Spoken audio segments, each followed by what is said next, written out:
And we are officially live. Hello, everyone out there on internet land, and welcome back to another All Elite Ensemble review. Bleh. Your week, your weekly AEW post show here at BC WrestlePod. My name is Mikey El Jefe of BC WrestlePod, and I am joined this evening by Benny the Bear, my good friendo, who is here to break down AEW Dynamite and Collision with me, Benny. So I'm happy to have you back for this one. Happy to be back. No funny gimmicks tonight from me. Just let's rock and roll. Alrighty. So I'm excited. Just like AEW Dynamite and Collision this week, we are quickly building up to Dynasty, which is happening next Sunday, which is crazy to say. And listen, April is upon us. Every company is about to be putting on shows this month. We'll be covering a lot of them, and by the end of it, we'll be tired and crying and dead, metaphorically speaking. But we will more on that information coming up next week because next week is where it truly starts. But really quickly, so let's get into all of this. If you are new to BC WrestlePod, whether you've been here for the longest time or you are new, YouTube, Twitch, and Kick is where we go live pretty much almost every day of the week at this point. Our main channel on YouTube also houses the edited versions of our live streams, so a little bit more self contained. You can follow us on our social medias at BC WrestlePod, where we do report cards and all the fun stuff. We also have a merchandise available to buy at our store, bcwrestlepodshop.fourthwall.com. Link in the chats across everywhere we are streaming currently for those social medias and the merch store. And we have a coffee bot because we pay for a lot of streaming services and it can get expensive, honey. So if you want to help us contribute to that, you may do so. If not, you being here is enough. All right, let's get into Dynamite and Collision because we got stuff to talk about because Dynamite was really fun. Thank God the crowd was so much better than the last time we talked about a regular Dynamite and Collision. Still looking at you, Fresno. You are forever marred, and you need to do better next time AEW rolls through your city if you end up getting another AEW show. But shout out to this crowd. I was like, thank the Lord. Y'all were so much better. But Build to Dynasty is happening. We are 2 weeks removed from Revolution. So let's just jump into it. We're going to talk about AEW Dynamite to kick things off. And what better way to start AEW Dynamite than with this match? And I'm like, my God, we are just out the gate. I was just like, damn, not even the main event. Okay. So we get Swerve Strickland versus Kenny Omega 2. This is Swerve's number one contendership for the AEW World Championship versus Kenny Omega's EVP position. Still try. I mean, it makes a little more sense now, because when Kenny was actual EVP, he did some really, really heinous stuff and abused his power. It would have felt like a little bit. It would have made it easier though had we had this match while Kenny was still within the height and the peak of all of that. But hey, you know what? Better late than never, I always say. Um, this match rolled like that. I have no other notes than this match banged. I do feel that because this opened and when we ended up getting in the main event, we bookended the show. It made everything after this match really hard to keep the energy up. This crowd was spent by the end of it, and that is the only critique I truly have about this. I feel like if we swapped or paced the show a little bit better, but you know what? Other than that, no notes. In ring was great. Really fun stuff. Crowd was into it, which I loved. Yeah, I didn't have minus my critiques of where it was placed on the card. This was a really solid opening bout. Good God, yes. What a you know. It's great to see the best bout machine back, and I'll never take that for granted. Um, unfortunately, um, Swerve's hubris got the better of him in this one, and uh, you know, one thing I really liked was that like the when they're starting to use Renee at ringside a little bit more. I like that. Like it just feels different and a little bit more old school. Little sideline reporter type deal. And man, what I completely agree. Like this match had like I felt bad for the rest of the card because there was nowhere to top this. So like if they would have like had the like swapped this and Darby and Roosh, like and then had like a ticker throughout the night, like coming up 1 hour or whatever, Right. for this, like I think that would have suited a little bit better for the card. But I'm not complaining because we still got Swerve and Kenny right out the gate. So I agree with you. I do think that overall, it would have been better pacing to swap out this for put this in the main event spot and then open with Roosh and Darby, but it was still really good. And again, it's Kenny and Swerve. I'm never going to not say that I'm worried about their wrestling because this was a banger match, obviously. And I'm looking forward to whenever we get the third match to make it a trilogy.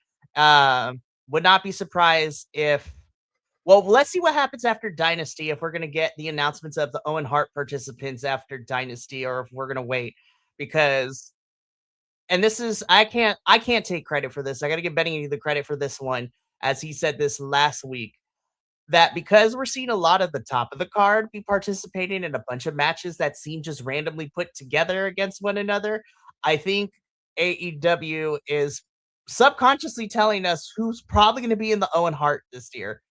And I'm very interested if we're going to still stick with the 8-person bracket or if you're going to expand it to maybe 10 or 12, which I think would be good.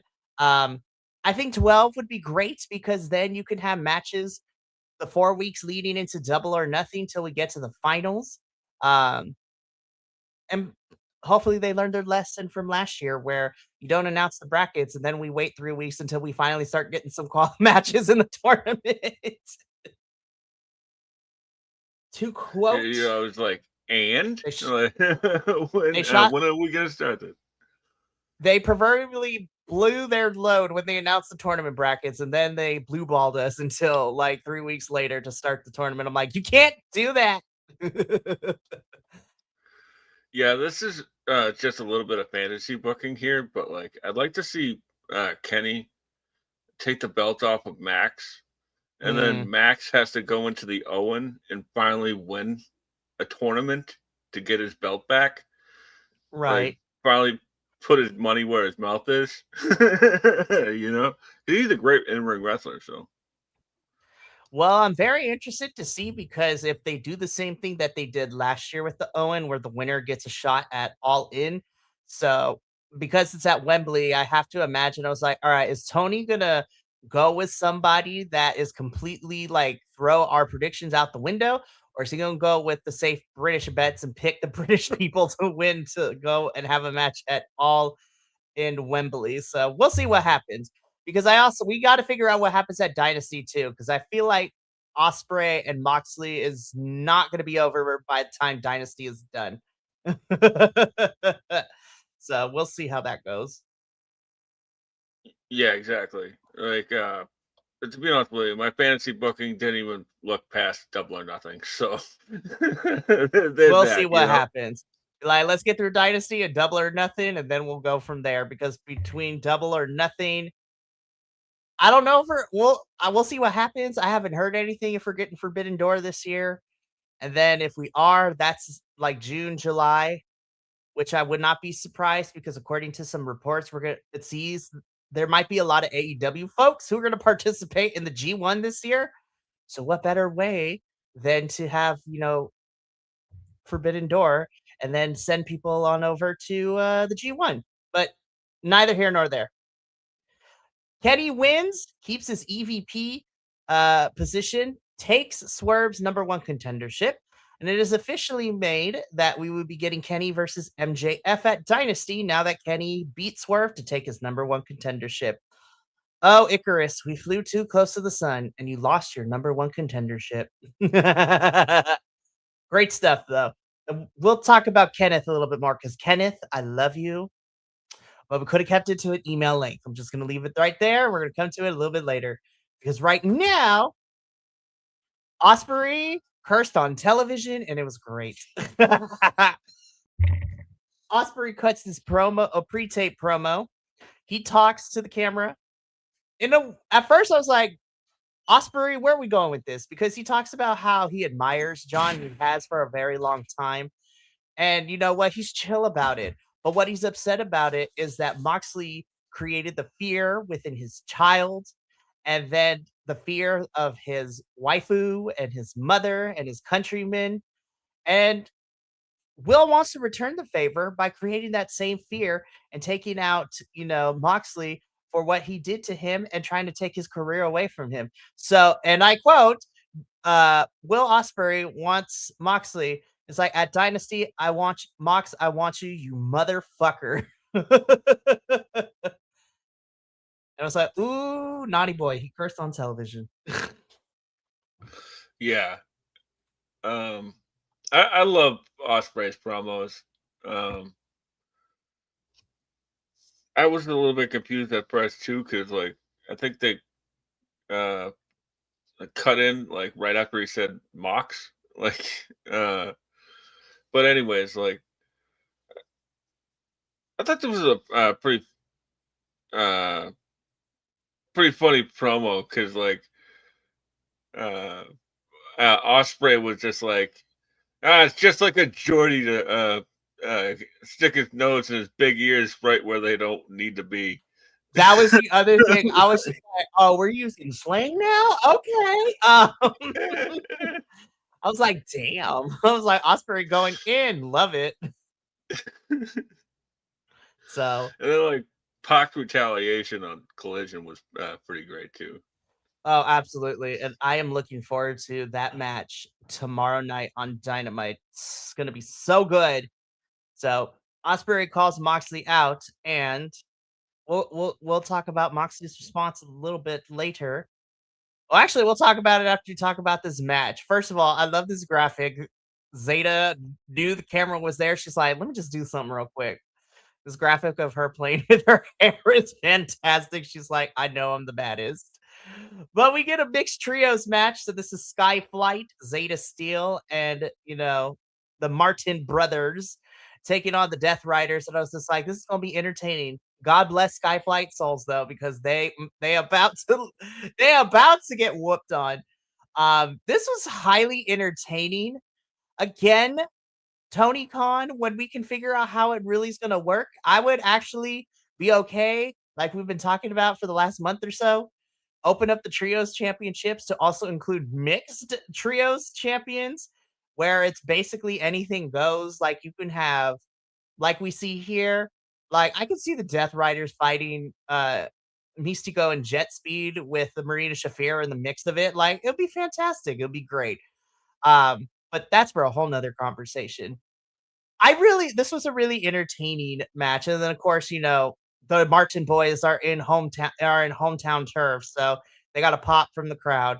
Everybody did great in this match, but it would be the Death Riders to seal the victory for themselves. I thought this was entertaining. I really enjoyed it. This was a Zeta Steel coming out moment. Like she was a house of fire from the beginning. There was a really funny spot where like Mox had put one of the Martin brothers like on the top, and Taz goes yam bag, top rope yam bag. This is my other critique. I was just like, Taz, I'm happy you're doing better. I'm okay if you miss another couple of weeks. I'm just saying. Oh, really? I love heel Taz. I am not the biggest Taz fan. Like it's hit or miss for me. Like when he's this heel commentator, some of the things he says is like, okay, Taz, that was good. But most of the time I'm like, shut up, Taz. Okay, let me put it this way. On television, Taz is okay. Like, it doesn't bother me. Pay-per-view Taz irritates the hell out of me because I'm like, shut up, you talk too much. Yeah, I get that. The opposite of that is that you get too much Excalibur. So, uh, Excalibur only annoys me when he like you just need the right people. So like honestly, put Daniel Bryan on commentary all the time, never gonna complain because he's great. Him and Nigel need to be on together more because they are funny as hell. I like Nigel McGuinness more on commentary. And I'm gonna be honest. If you want to swap them out, I know it's not Ring of Honor, but like Ian Riccaboni more on commentary for these pay-per-views are great. yeah, Because I really enjoyed. I'm not gonna lie. I know a lot of people are either hit or miss with him, but sidebar. I really did enjoy the commentary trio of Don Callis, Mauro Ranallo, and Ian Riccaboni for Global Wars and Uprising too. I was just like, I actually like the little bit of a trio. It's a lot of fun. And of course, I'm a sucker for Mauro. I was just like, you are over the top and loud, and I love you. yeah. Also on that aside, that commentary team just felt like a warm glove, right? Like I was just I was like I love this like just from the get, you know, from Jump Street. I was like, yeah, like Morrow and Dawn have like the best chemistry, anyways, and then Ian and Dawn, whew, man, that was so great. But like getting back to the match, Danny Garcia is man. The disservice that they have done to Danny Garcia, as the kids say, should be studied Damn. because Garcia is getting cheered in Minneapolis as a heel over the Martin brothers. Like, like I just mean like he's an organically over babyface. Like, Mhm. and they just keep slotting him in as a heel. Like, even though he's more comfortable as a heel, it just it seems a little bit miscast. You know, It I'm not definitely complaining. was. I'm not complaining about it. I think they could course correct at some point, but like live crowds love Danny Garcia, like, and they're supposed to be getting booze. So like, I don't know. I don't know how to fix that. I don't know either, but the Death Riders do pick up the victory over Skyflight. Moxley gets on the mic afterwards, accepts Will Ospreay's challenge, and officially made for Dynasty. We have our second match, which is John Moxley versus Will Ospreay. It should be noted that it's not for Moxley's Continental Championship, so it's just a match to have a match so far. We got 2 weeks, so anything can change with all of that. But hey, we got our second match made after this one was done, and I'm like, okay, I'm here for that. So really, really I fun love mixed trios match. I love Mox in the next promo just being like, "Don't let your mouth get you in trouble." Like, Moxley was on a good one between Dynamite and Collision. I was just like, damn, Mox, we just letting you loose on the mic in the promo, and I'm here for it.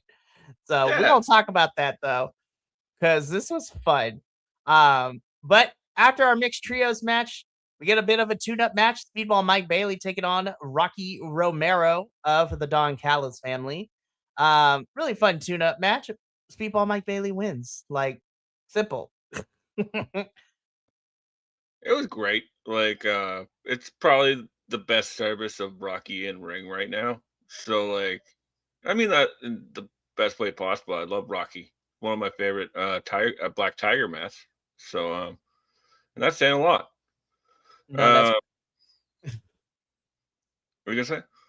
I was gonna say Black Tiger Mask is back because one of the CMLL folks, Magnus, has now officially got the okay and has inherited the name. So Magnus is Oh, officially awesome! Black Tiger Mask is back, and I was just like, Yes, give claps.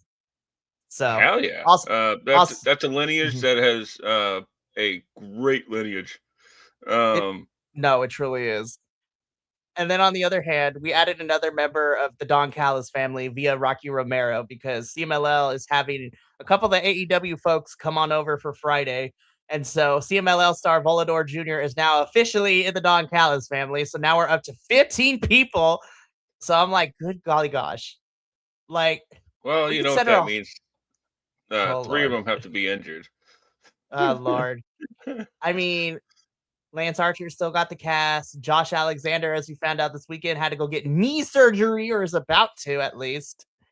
Um, and Kyle Fletcher, at least what I've been heard, is not like injured. He just tweaked himself. So thank God, because I was like, we don't need nobody else hurt, you guys. We cannot do this. We cannot. Yeah, But we'll get anyways, there. we'll get there. But great, the fun tune-up match for Speedball. I don't know what we're setting up, Tony. But when we see it later, I was just like, we don't need it to be for a championship, but good, but don't tease me, don't play with me.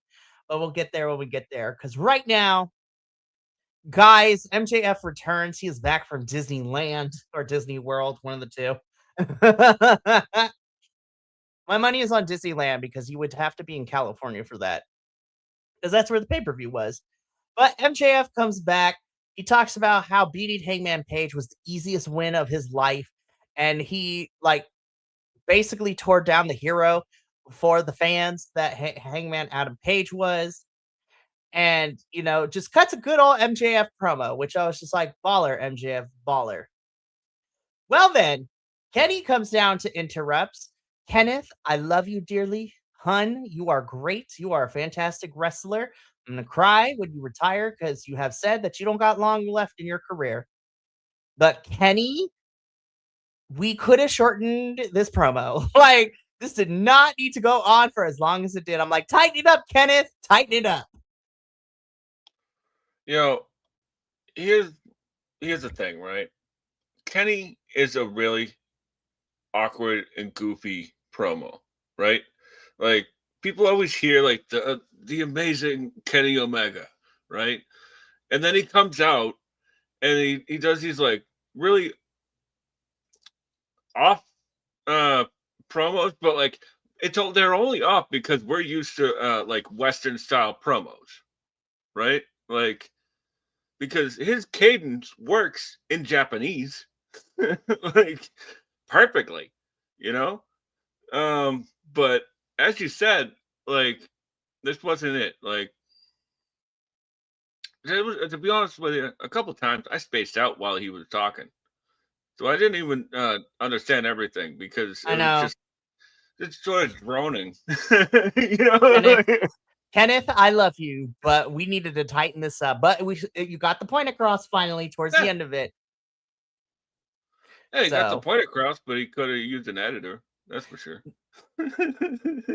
I would like to thank today's unofficial sponsor, Descript. No, just kidding. Having trouble editing down your videos and or speeches? Put it in Descript and you can manually edit it. Subscribe now. Just kidding. No, but again, we get it reiterated that it is MJF versus Kenny Omega at Dynasty. Next week, there's going to be a contract signing. And I'm like rolling my eyes hardcore. I was just like, I was just like, this is how it's going to go. MJF says something. MJF. Kenny Omega, being the nerdy, cool headed persona, doesn't feed into it. Contracts get signed. MJF goes off the wall, says something really, really horrible. Kenny Omega and him brawl. What I'm trying to figure out is for like brownie points. What is it that MJF will say to Kenny that will set him off? He's going to talk badly about his husband, Kota Ibushi. That's where my money is at. MJF is going to insult Kenny Omega's boyfriend, Kota Ibushi. Yeah. I'm gonna go out on a limb and say he's going to wish he had died from diverticulitis. Oh my Because god, that is so much. that That is doesn't so seem. worse. I know. Because knowing Max, he loves those low hanging fruits, and he loves to get people pissed. So uh, God. uh, For example, see what happened with him and Nick Nemeth this online this past Oh week. my god, that was a trip and a half, y'all. Like, if you have not seen this online fight, like, y'all listen, I am not I am not I am not going to be the person to tell you, be like, I'm not here to, for drama, but I'm messy and I love me some drama too. So y'all gotta go check that out though, because we'll be here all night breaking that down. But again, contract signing tomorrow night. Rolling my eyes. We'll see. The guessing game is, what is Max gonna say to prompt Kenny to start brawling?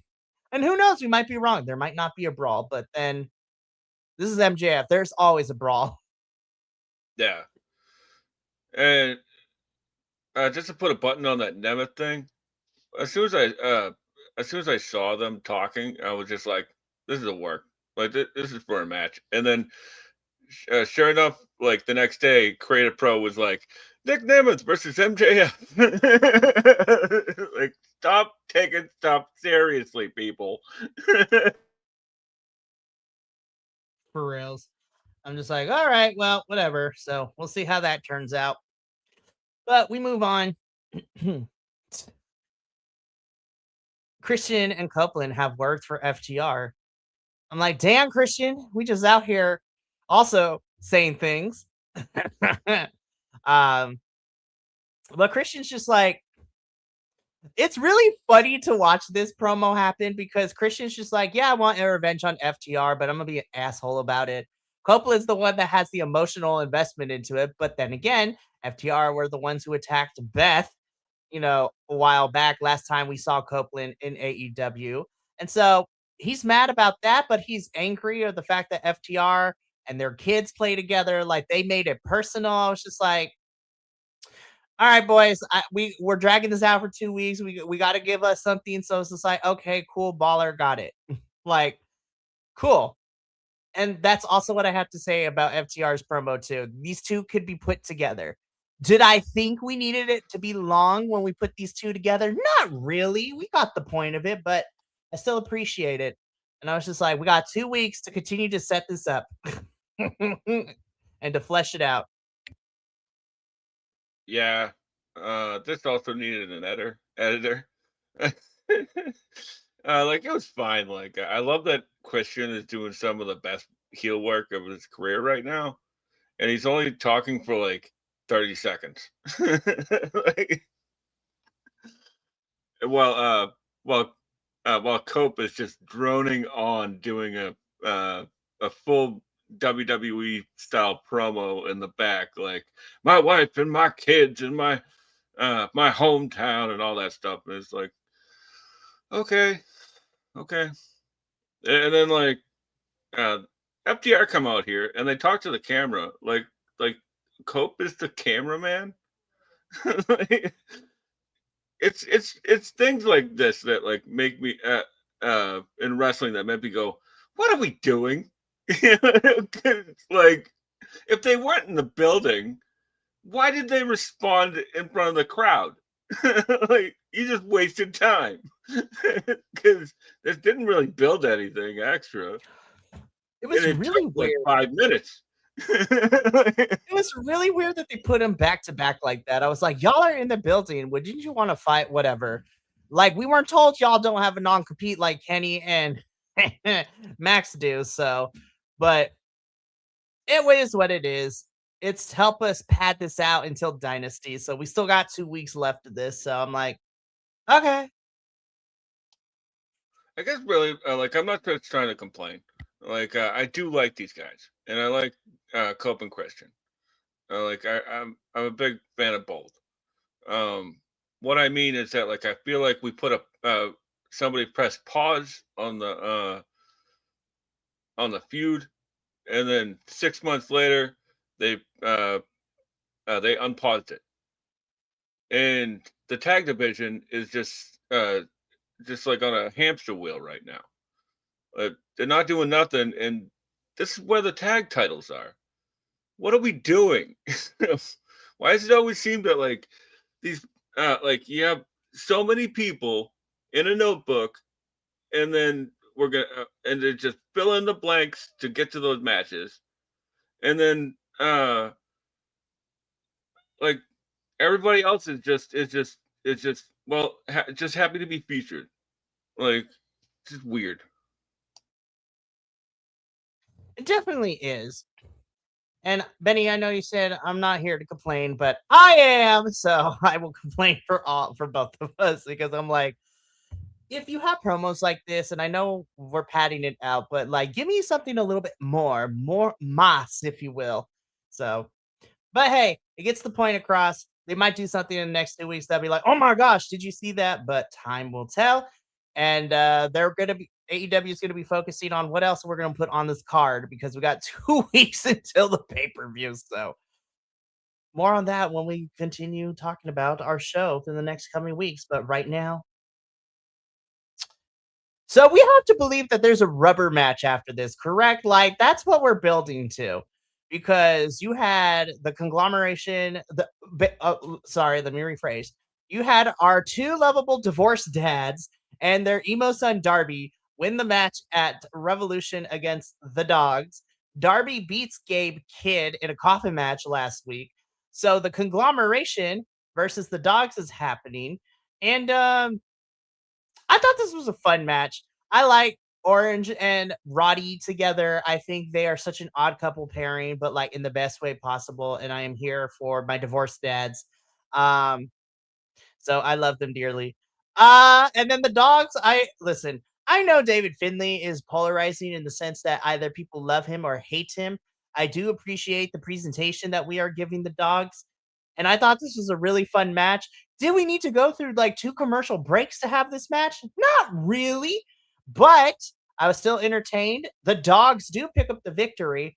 And you have to think that we're getting one more rubber match between these two because now everybody is 1-1. So we got to have a deciding factor. And who knows what else we're going to get, though. So this is entertaining enough. It did not need to go through 2 commercial breaks, though, as much as I love everybody involved here. Yeah, my sentiments exactly. Like, but like also like the story's not progressing enough to warrant like another match between these guys. Like, and also for those who are just tuning in to AEW, right? Like, they didn't introduce the Dogs at all. Like, they were just like, here they are, and it's them, and everybody's like, okay, who are they? So, You, and you just threw them on TV. Like, no, 100%. And here's the thing, right? So I know AEW is the alternative, and whether people, including AEW fans, like for some reason don't like to use that term, but I'm like, it is the alternative to WWE. It's okay to say that. Like they are another option if you don't want to watch the Fed. And I love Tony Khan because AEW is where wrestling happens. Like that is their big thing. They will have good matches on television, good matches on pay-per-views. Sometimes they make me question certain things, but I love them dearly. But this has been Tony's biggest problem. Now, me and you, we know who Clark Connors and Gabe Kidd and David Finlay are because we watch wrestling around the world. We watch too much wrestling, if we're being completely honest. But we know these guys because we also follow New Japan. And like, I don't even want to say elitist, but the fans that are well versed in wrestling outside of the major United US television programs of wrestling we see on the weekly telly screen and are very much aware of the independent scene and the world scene of wrestling, like we all know who they are. But for someone who is just an AEW fan and that is all they watch and they're new to AEW, you didn't give us any background. You didn't give us a like history. We don't get a rundown of who these guys are. So like for the regular AEW fans who don't know that prior hand knowledge, it makes it really hard to invest in them. And then they're just like, oh, well, I mean, I love Orange and I love Roddy, so I'm going to cheer for them. And I'm like, yes, I love Roddy and Orange too. But because I know who the Dogs are, I'm also cheering for Clark Connors and David Finlay and Gabe Kidd because I also love them too. but context matters. And I feel like AEW does this ever so often when we sign like New Japan or international talent. Tony doesn't give us a buildup or a background. So I'm just like, damn it, Tony, I love you. But like, if for people who only watch AEW and don't know about the other promotions around the world or the independent scene, you have to present them in something to gravitate to get people to gravitate towards them, because it's a disservice to the dogs for being put on TV and not being given anything for the fans to hook onto, if that makes any sense. No, it absolutely does. And like my thing is that like it's almost like, he looks at the credits, right? Like the like just like any entertainment, right? Like as seen on New Japan, right? And to assume that your entire audience is watching New Japan is asinine, right? And so like we don't get any coming soon vignettes or uh little vignettes introducing who they are and why they're here, right? Like, but it's incredibly frustrating for me because like I like all four of these guys, but there's no story here, like because there's no connective tissue why the story is continuing. And Gabe Kidd, right, like who was written off TV last week, he's loosely associated with the Death Riders, but I like don't know. the dogs aren't. Like, I've never seen the dogs with outside of that one match with Clark and Danny, but like, what's going on here? I don't know what the next steps in this look like, but I am telling you, we're probably gonna get a rubber match between these two. Which, listen, Oh, in ring's gonna be a lot of fun. I hmm. think all four of these men could go, but the storyline aspect of it is just like we went in reverse order because the dogs lost at a pay per view Revolution. Like we're working our way backwards. That should Yeah, like prior to that, going into Revolution, these teams should have been 1-1, and then Revolution with the tornado tag should have been it. Because I'm like, where else are we going with this? There's like nowhere left to go, honestly. So, yeah. but I don't work for It's, AEW. Tony Khan doesn't yeah, pay I me to know, book I know. anything. So, It's just these are just like uh, frustrations that are on the boil for me right now. and I don't want to say this word because it's a dirty word, but I was like, this match felt like a filler in the sense of it's like story wise, there's nothing left for us to do here. Let's get the rubber match and move on with our lives. Push everybody to something else. Yeah, So he's. I guess we could have summed it up, but frustrations aside, as this was a match. it was here. It was a thing that happened on Dynamite television. Didn't complain about it too much, but it was a thing that happened. Moving on. So at first I was a little confused because I was like, oh, okay, so we're gonna put a pin in this feud for a little bit, right? So I was just like, all right, whatever. But in my little heart, I was just like, Proto Sheeta is reunited and it feels so good. But we are gonna put a pin in the Kyle Fletcher Takeshita feud. So it's like, okay, I'm okay with this. Now I feel like though Kyle Fletcher is about to be the child of divorce because he's gonna be in the middle between Takeshita and Okada though. So I'm like, I'm okay with that too. Yeah, or he kicks both of them in the dick and walks Triple away. threat. Hey, you know what? If All Out Toronto showed us anything, a triple threat that involves Takeshita and Okada is already a banger in my book. Like we saw that with those two in Mascara Dorada. Yeah. What was the one with Ricochet, Takeshita, and Osprey back in That like match was Wrestle Dream? baller. Oh, Triple threats Takeshita works very good in, and it's always refreshing. But Proto Sheeta is back together, and I'm not mad about it. I'm happy to see our boys be on the same page again and our besties. We love good besties. Anyways, we'll see how long it lasts before Okada gets jealous. So this should be fun.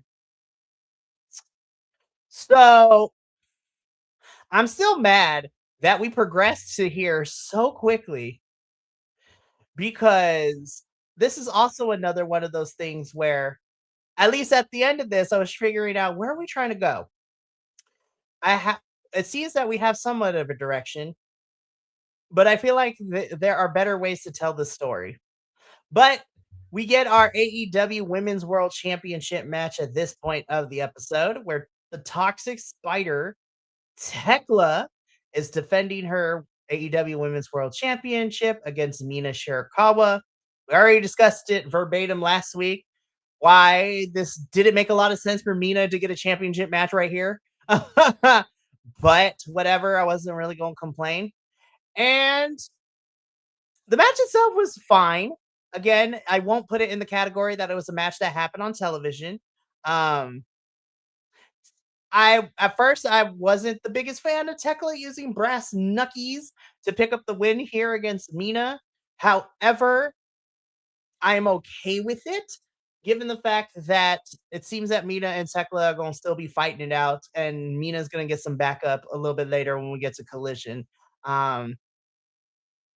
But yeah, I was just like, this was okay. I didn't hate this, but I just didn't like how quickly we built to this match. But I already said my piece last week about it. But Tekla's great. I love me some Mina. I just wish we could have paced it out a little bit better, where we didn't need to immediately have this championship match like so soon. I felt like we progressed through a lot of plot development. Yeah. You remember, like, have you ever like watched a movie and then just like look down at your phone for a second and then look back up and you just like, what the hell's happening? What did I go? What I miss? You're watching the And, movie, you do a quick text message, you look back up, and we're already in the middle of Act 3. I'm like, what happened to Act 1 and 2? yeah, because literally in my notes I just said, how were they connected? Um, but I'm not gonna get on top of them because I really liked this match. I really liked this match, and I was a fan of the brass knucks because it's not something that AEW usually does, right? Because for the most part, it's referee's discretion, right? So, like her hiding the knucks and hitting Mina on the top of the head with the knucks, like I like that little bit, a little bit of old school wrestling. Um, but all right, as I said, I'm not complaining about this match. I will complain about the commentary team though, because every single time there's a women's match on, they're during their entrances are talking about what's coming up next on the next event, and then as soon as they get into the ring, they're talking about what's happening after the match. Call the match. Like, oh my god! I'm sorry. I guess I'm a little testy tonight. It's just the world is a little strange right now. It has nothing to do with Mina and Tekla though, because these two women were fantastic. Mhm. They definitely were. And again, because we're focusing on Dynamite right now, wasn't sure what was next for Mina, but it seems that we're going to keep Mina and Tekla and a couple other folks just like feuding for a little bit, which I'm okay with, which we'll talk about when we get to Collision. But Tekla is still our AEW Women's World Champion. It has also come to light that Tekla has not re-signed with AEW for a multi-year contract, so we get the Toxic Spider for a longer bit of time, which I'm here for. Love the Toxic Spider, and she is fantastic. Love her. This match was pretty good. I liked it. They're teasing a greatness in the making because, good God, Tony, whenever you decide to put this match on, I don't know if my soul is ready, but I am here for it. This was just good Canadians being two good Canadians. Yeah, I respect you, and you'll get a shot. I love it. This is great. Sidebar, Benny. Like that was the way that you said it. I was like, that is the most Bostonian thing I've ever heard, and it is fantastic. I was trying to do like a Canadian accent, but it doesn't work with this accent. It's all good. I love it. But yeah, this is a teasing. Tony, whenever this match happens, I will be seated and strapped in. That is all that it is. And two good old Canadian boys being two good old Canadian points. Nothing about it. Anyhow. Oh man, I'm so ready for this match whenever they decide to give it to us. Can't wait. Put it on a pay-per-view though. I won't complain if it's on my television screen, but pay-per-view though, it will be on and popping. But do it at the right pay-per-view. As we come to learn from Fresno, these crowds do matter. But anywho, Ricochet is back on television after the shitstorm that was last week. But we won't talk about it because it's in the past. But Ricochet is very upset. And, he wants to get his championship match. And he's mad that Kenny just gets to walk in and get a championship match. So I'm like, I smell a plot development. And it is a plot development because tomorrow night we're getting a trios match. It is the Demand versus good old Kenneth Omega. Just casually teaming up with, I don't know, just some random people, whoever else is on here, like Pushaw. Of course, I'm totally being facetious because when I saw that makeup of who Kenny was going to be teaming with, I'm just sitting here and I'm like, and you gonna put this on free television? And I'm just sitting here and I'm just like, Tony Khan, you gonna give us the Demand, which of course is the Gates of Agony and Ricochet. And they're gonna go up against, Jungle Jack Perry's in that match. So I'm like, okay, it makes sense. Him and Ricochet got a rematch. But I don't know. Kenny and Brody King, part of this trios team, like Kenny and Brody King on the same side. I'm sold. So Kenny is gonna be a very busy boy tomorrow night. That's gonna be a fun match. Ricochet is a dumbass, and that's all I want to say. Because this was a fine little setup for I think what's coming down the road. Oh, absolutely. So I'm like, all right, well, whatever. So more on that tomorrow night when we watch the episode. Main event time, no countouts. Roosh versus Darby Allin. This match was also on and poppin', and I thoroughly enjoyed this.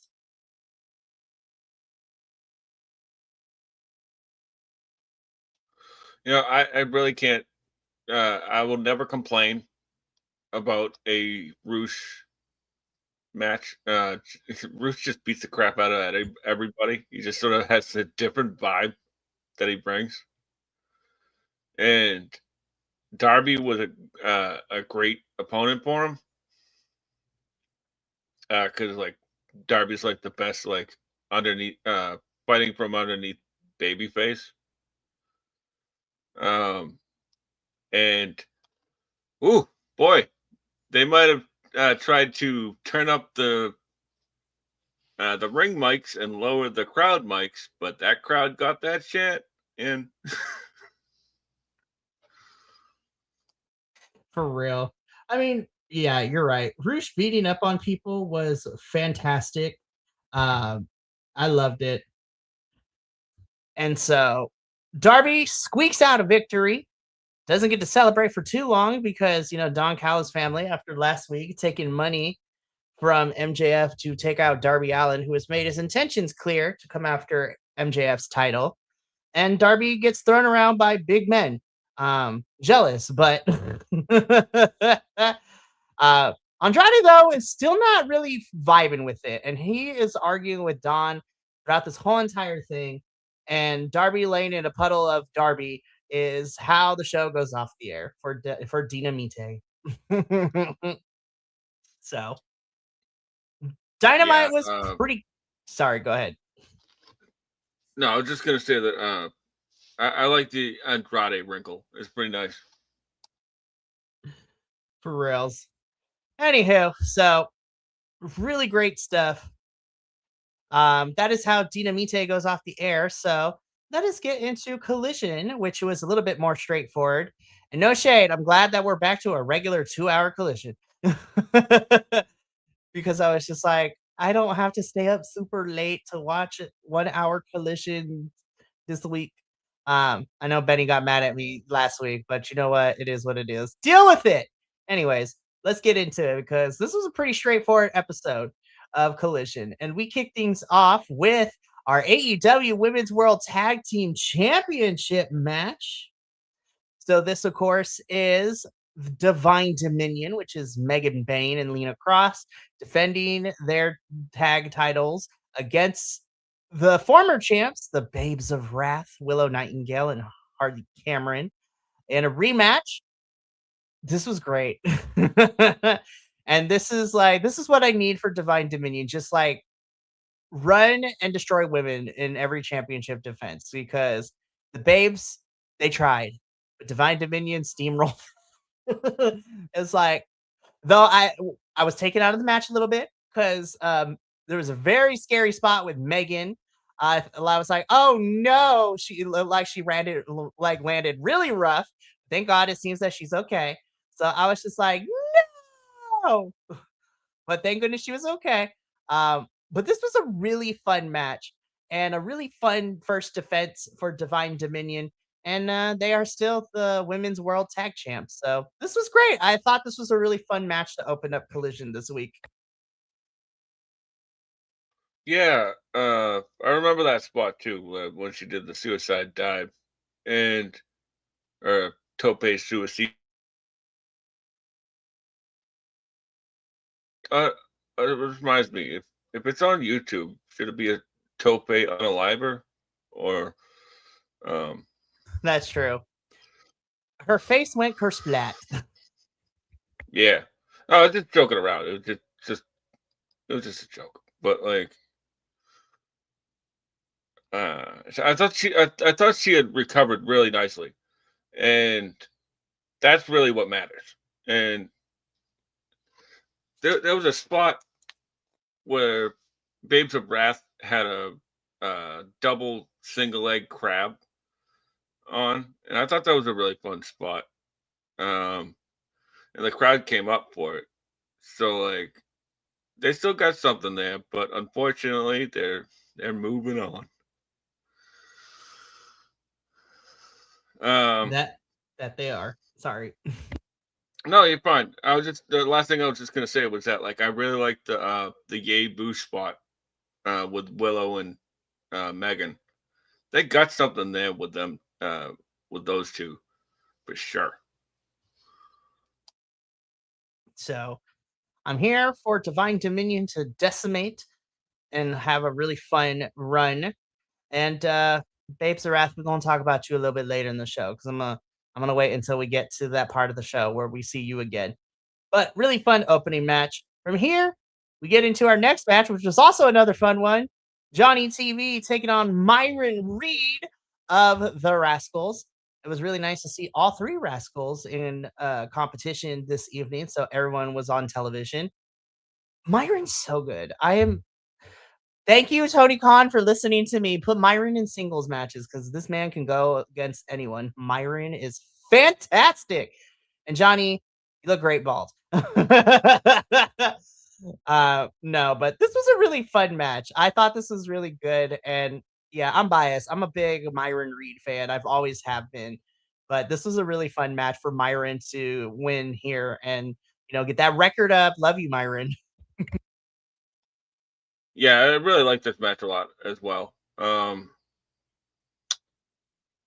critique. I didn't think that sending them out there cold really helped helped either person, but like there wasn't a promo or anything before it, so like the crowd was like, okay, and by the end they were like, okay, like, um, but like man, Johnny DB was definitely a great first opponent for Myron. I'm a huge fan of Myron myself.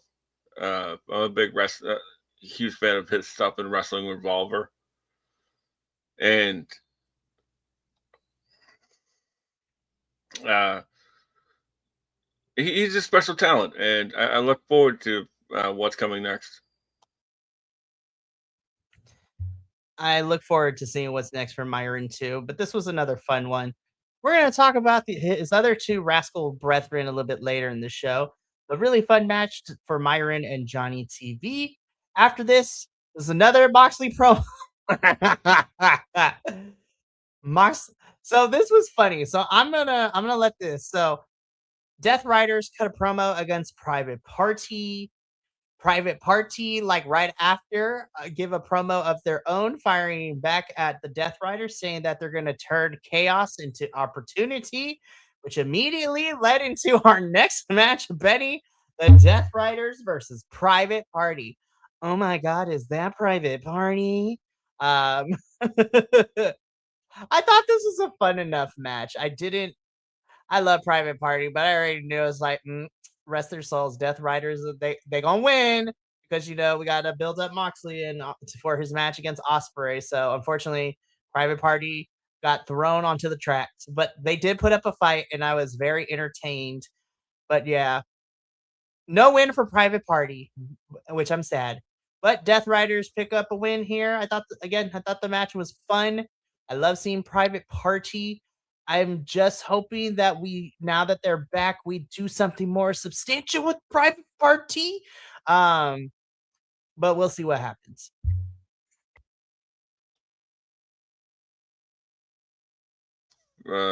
Mox says what Mox said in the promo later on has anything to do with it, but I thought there was a really fun uh, tag match. Uh, Private Party did this like F5 into a cutter that I've like never seen before, and I was like, wow, how hasn't anybody thought of that? That's pretty brilliant, man. Um, you know,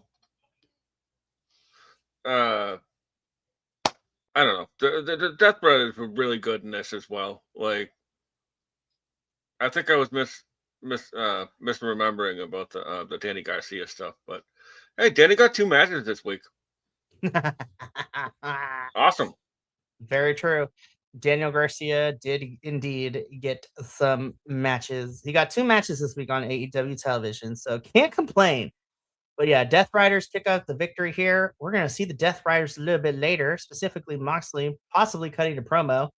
Don't know if I put it in here for the slide, which I think I did. We'll get to that later. So hopefully, past Mikey, you did what you were supposed to. But moving on. Another promo, which sets up the trios match of The Demand versus Kenny, Jungle Jack Perry, and Brody King tomorrow night on Dynamite. Because these boys were also in Canada at the time of Collision. So, so yeah, sets up the match for tomorrow night. Looking forward to it. The Brawling Birds are in action. I do like that their finisher is called the 2 birds, 1 stone. It was great. Now, this is what we got. This was the graphic that we got, that the Brawling Birds would be in action. What they didn't tell us that it would be the Brawling Birds plus Mina Shirakawa, participating in some trios action against our lovely local talent here. The Brawling Birds and Mina would end up picking up the victory. After the match, the Triangle of Madness cuts a promo in the middle of the arena with the Brawling Birds and Mina in the ring. So it seems that this is going to be the feud for a little bit with Mina and Tekla and the Brawling Birds and the Sisters of Sin. So I can't complain. I'm here for it. It should be fun. It should be a fun little feud. Yeah, I like the little promo before the match, uh, like introducing Mina, and I thought that was really fun. And then the trios match was really good. Damn, man, Jamie Hayter and Alex Windsor are so good together. Like it's leaps and bounds better than some of the others. But like I like that there was the word piss was used in two different contexts in the Brawling Brits promo. Taking the piss and you're gonna get the piss beat out of you. Like, so We funny, love to man. see it. We love to see it. We truly do. So this should be a really fun feud movie, like leading into the summer. So I'm here for it. This is honestly, this is probably a nice little feud to lead them into Double or Nothing. So I'm okay with it. So moving on. This match was really good. I really enjoyed this match. I do see that we got another updated graphic for Ace Austin. He is not wearing his bandana. He's letting the hair fly, which we appreciate. um, Tommaso, I love you. I hope this was just photo touch up, but sir, why are we looking like a bronze statue? Like, what is happening in this picture?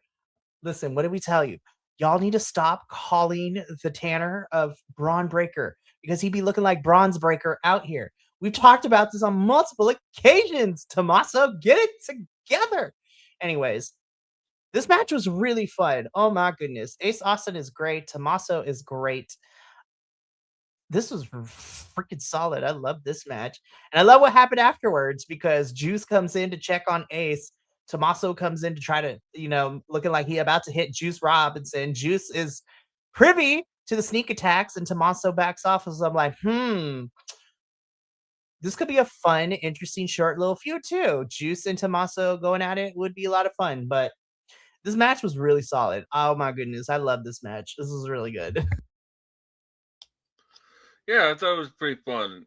I like at the beginning that Ace like threw Champa over the top rope, and then he got mad, and then he rolled back in, and Ace did it again. So he like rolled back in and just beat the piss out of him. like, oh man, this is a pretty fun match. Like, it was a nothing burger of a match that set up something of interest. I just thought uh, it. Like, I just think that like put give us some promos. That's all I mean. Like, just set up these feuds and promos. Like, I don't remember who eliminated who in that 21-man battle royal. Listen, that was 2 weeks ago, and since then, we have watched a lot more wrestling since then.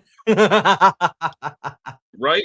This is not the only product that I'm watching, so I don't remember. Like, I'm like, oh yeah, I remember that Ace eliminated Ciampa. I don't remember that. There's a lot that happens within the wrestling world, and we watch a lot of wrestling here at BC WrestlePod, which we love. But because we watch a lot of wrestling, unless you remind me, I'm not gonna remember it off the top of my head. Like, it's crazy. But something fun for a little bit. Not gonna complain too much about it, but definitely agree with my co-host here, AEW. Please set up these matches, even if it's brief promos, like 30-second promos as to why we fighting. Like, that is all I need. Or commentary to even explain it when we're getting entrances. Like, I'll be okay with that too. Just like tell Yeah, me like why we're having this match. It's gonna be a banger, but I do need why. I need the why. like when they're coming in the entrance and like they do like the little lower third promo, like this is why I'm here and this is why this is happening. Like that's all we need. Right. Like, That's all I need, and we'll be okay, honestly. So we'll be continuing to follow the development of this.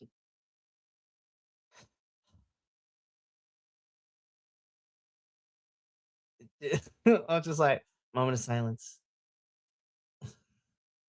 is the end of the road. Hey, but you know what? Thank God they didn't turn on each other because I'm so over that trope when tag teams break up. Like, honestly, this is a nice little promo, and I may have cried a little bit, but the Babes of Wrath are no more. Willow has her TBS championship she's gonna be focused on, and Harley is gonna do what Harley does best and just go with the wind and be involved in like 18 people's storylines. We love her for it. But I shedded a little tear. This was a nice little run for the Babes of Wrath, and Babes of Wrath forever. Love them. Yeah. This is a fun team. I'm I'm I'm not happy that it's over by any means. I'm gonna miss them. But it was a it was a team that was made for the tournament. So like we didn't really see any progression in their friendship really. So that's my only concern. But I'm really happy for them to go their own separate ways because as you said, Willow has the TBS and she can now focus on that. And Harley, well, there's some iconics that just won some TJPW tag titles, so I could see them coming back shortly. Very true. I don't. I would love the Inspiration and Harley to be together, but I want to hold off on that. I was like, just don't put all the Australians together quite yet. Let Harley do Harley things really quickly. Just let's do something fun with her. And yeah, Willow still got the TBS championship, so that would be fun. You know what? Put Harley in the Owen Hart and maybe not get to the finals, but like make it depending on how big the field is this year, let her make it to like the semifinals and then she gets eliminated. Like let her get at least one win and then, from there. But Babes of Wrath, RIP, we love you. This was fun. And again, I'm happy that they are still amicable and they are broken up.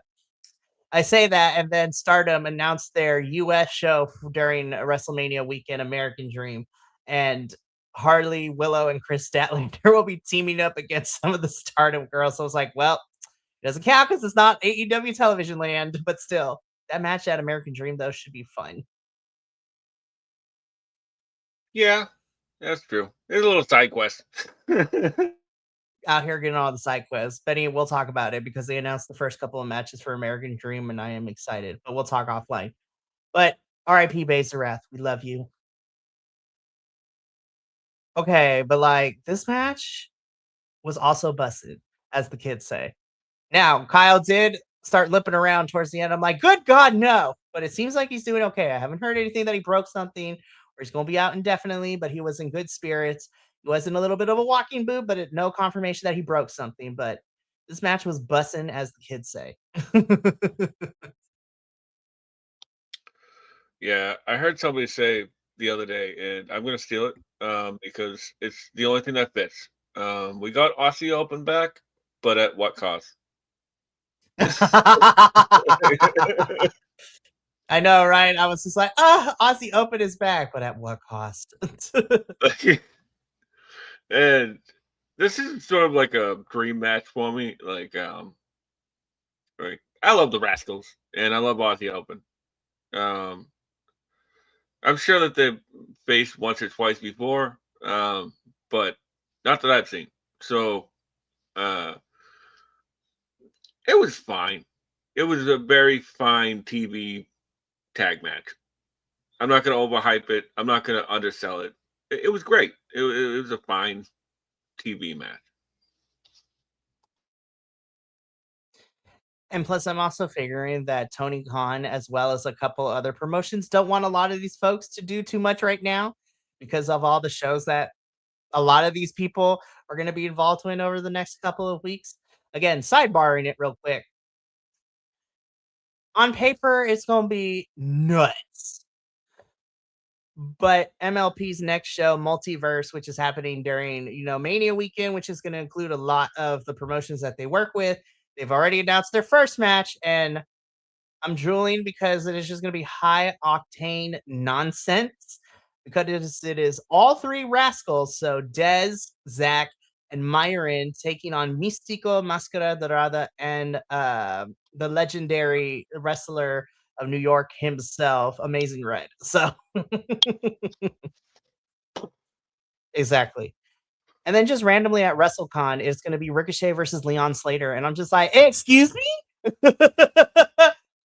God, that is a dream match. And I was like, This is going to be the most exhausting WrestleMania week ever. Because we also got God, there's what is it? Josh Barnett versus Kojima at God. Bloodsport. Bloodsport's about to be Uh, on and popping. Spring break for at J- Joey Janela is going to get crazy. There's big matches made for Effie's Big A Brunch. yeah, Thunder is fighting at Gringo Loco show during that whole week too. Also, she's going to be fighting in May for House of Glory as well, so that should be fun as well. So that there's just so much nonsense happening. And so I'm so just excited, but it's going to be, oh God, we're going to be dead by the end of this, metaphorically speaking. yeah. But Just to honestly, clarify, I'm not a huge fan of Josh Barnett, the person. But sometimes when at the Bloodsport things, I'm him versus we could, Kojima. I'm excited about. we could put it for the I don't side like for Josh. like 5 minutes. What? Because it's code. I was like, we put it to the side for 5 minutes. Yeah, I have issues with Josh, but also he's a giant nerd too. So it's just like, all right, Josh, you have done some really, I will say this: Josh Barnett may has done some crappy things, but at least to me, he hasn't done shitty things. And when you do shitty things, is where I don't really mess with you forever. Like you've done some crappy things. we can talk up online, but there's some pretty messed up stuff. But Oh, never mind. I that's not rescind that's that. not what we're talking about. That's not what we're talking about. No, but this was great. Again, haven't heard anything that Kyle Fletcher broke something and he gonna be out of action. But he started limping around towards the end of this match. I was like, no. But so far, nothing crazy. But Aussie, well, it says Don Callis family. I refuse it. Aussie Open wins over the Rascals. This was fun. So moving on. Moxley, this promo was gas. Yes, yes, yes, sir. This is what I need. And once again, yes.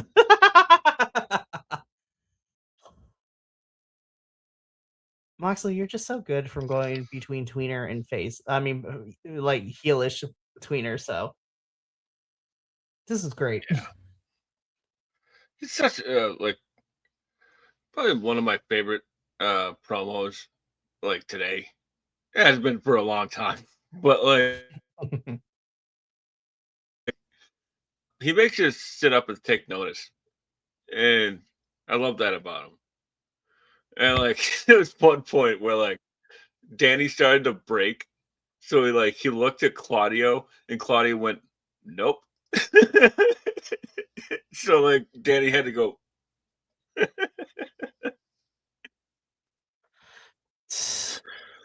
When Moxley, not to say that Moxley's promos are never serious, but when he hones in, like it is some great mic work, and I've always really loved that about Moxley. And it now it I mean I was invested in this feud that with him and Osprey going into Dynasty, but now I'm paying a lot more attention to it too. So I'm like, oh, this is about to be good. If this is the kind of stuff we're gonna get for the next 2 weeks between these two on the mic, like this is gonna be great. Yeah, Mox at times can be a poet on the mic, and I really like that style of promo. I do too. So really great stuff. I'm going to continue to develop this and to watch this the next 2 weeks as we head into Dynasty. But this is going to be the last call. We are heading into our main event, the end of our review portion of the show. So I am hitting those links in the chat once again for our socials and our merchandise store that you can check out. And without further ado, let us get into our Collision main event. Oh my gosh, yes. So, AEW International Championship match. Our champion Kazuchika Okada taking on the challenger Kevin Knight. This has been a really great trilogy between these two, honestly. I'm just like, oh my god, this match rolled. This was such a great main event. Holy crap. Like, Kevin is great, Okada is great. Like, I was happy with this match. Yeah, in my notes, I had put down the Battle of the Dropkicks. And Seriously. Lordy Lou. There was this one point where, like, it was probably right before the first commercial break, where Okada's on the outside, like right at the bottom of the ramp, and Kevin Knight does a springboard clothesline and hits Okada like completely. Like, that guy's range is so crazy. It's so insane. Like, towards the end of the match, where like Okada like rolls to 3/4 of the way, and uh, uh, Kevin the Jet Knight still hits the UFO splash on Okada, but he gets the knees up. It's like, that is so insane. Like, that was the whole ring. That wasn't even 3/4. That was like the whole ring. Like, Seriously. This match was a lot of fun. Okada does end up retaining due to, some leverage on the ropes, but what a Collision main event. This was a really fun match to end the show. And yeah, let's honestly, these two can fight many more times. And who knows? Depending on what we do with Owen Hart, we might see this match happen a lot sooner than we think. But great stuff. And that is how Collision goes off the air. And that has been our AEW review, our post show for this week. So Dynamite and Collision were a lot of fun this week. We are officially 2 weeks out from Dynasty. So we're going to see what other matches are going to end up being made for this. But before we get out of here, to kind of let you know what the remainder of this week looks like, this is going to be fun. So tomorrow night, we are taking a little bit of a break. So there will be no NXT or CMLL tomorrow night. But we will be back live on Thursday to make up for it with a double dose of shows at 6 p.m. Pacific, 9 p.m. Eastern. We will be here. The Mystery Wrestling crew will be here to break down Mystery Wrestling 23 as it made its debut in Edmonton, Canada. So Edmonton is a new place, a new venue. And we're going to talk about all that stuff and all the nonsense that went down there, which was a lot of fun. And then later that evening at 7:30 p.m. Pacific, 10:30 p.m. Eastern, it's our first Maple Leaf Pro Wrestling show of the year. So we will be covering MLP's Uprising, and we'll talk about all the stuff that went down in Canada. So in Winnipeg, yeah, I believe it was in Winnipeg. Yeah, Winnipeg. I don't know. There's a lot of places. There are a lot of stuff happening in Canada in the next couple of weeks. But those shows are going to be on Thursday. On Friday, the TNA crew will be here. We will be talking about TNA Sacrifice, which is the most recent pay-per-view that happened this past weekend for TNA, as we also look ahead as we are 2 weeks out, not only from Dynasty, but we're 2 weeks out away from TNA's next big pay-per-view, Rebellion. So that's going to be crazy. Then on Saturday in the morning, take two, we are going to be talking about Ring of Honor and MLP's Global Wars Canada. So the stars of Ring of Honor and Maple Leaf Pro Wrestling collide. So that's going to be fun to talk about. And then later that evening at 4 p.m. Pacific, 7 p.m. Eastern, myself and Kilt will be here to do a live watch along for NXT Stand and Deliver. It is their biggest show of the year. And for the first time in the forever, Stand and Deliver is not going to be happening the same weekend as WrestleMania. So lots of fun matches. Every championship is on the line for NXT. So that should be a fun hangout time. So come stop by on Saturday. But we also got a fully loaded week coming up ahead. We got Sakura Genesis coming up very soon. More Stardom action. We got Progress Wrestling coming up soon as well. So very busy April. So stay tuned for all of that. But from all of us here at BC WrestlePod to you at home, remember, take care of yourself, love one another, stay iconic, and more importantly than anything, you always deserve to finish your story. We'll catch you Thursday for Mystery Wrestling and Maple Leaf Pro. But until then, sayonara, adios, and until next time, peace.